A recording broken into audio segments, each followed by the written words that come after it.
तुम मुझे खून दो, मैं तुम्हें आज़ादी दूंगा। जो फूलों को देखकर मचलते हैं, उन्हें कांटे भी जल्दी लगते हैं। अपनी ताकत पर भरोसा करो, उधार की ताकत तुम्हारे लिए घातक है।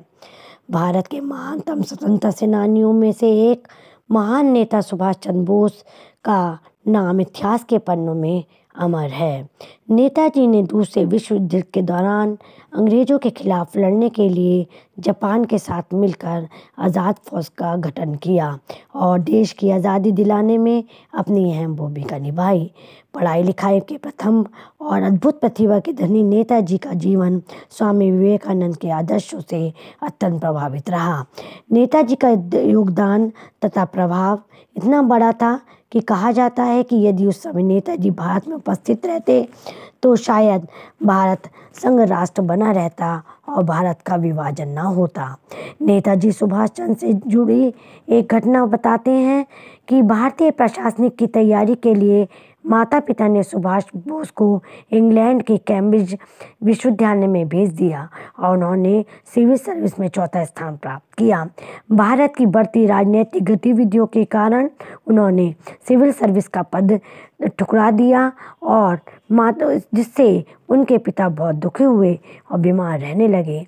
जब उनके बड़े भाई शरद चंद्र ने पिता की ऐसी हालत देखी तो सुभाष बोस को सूचित किया कि पिताजी तुम्हारे फैसले से बहुत दुखी हैं।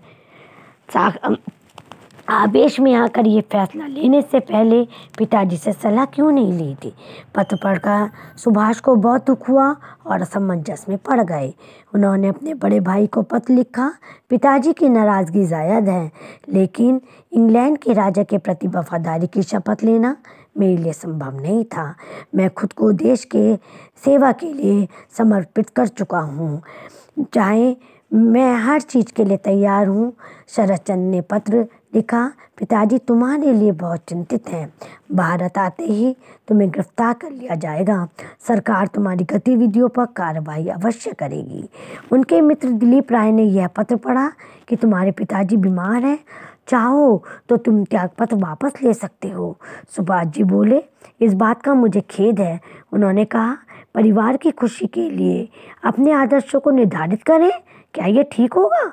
यह बात सुनकर उनके मित्र बोल पड़े, धन्य हो तुम और धन्य है तुम्हारे माता पिता जिन्होंने तुम जैसे पुत्र को जन्म दिया जो देश के हित के लिए सर्वस्व न्यौछावर करने के लिए तैयार है।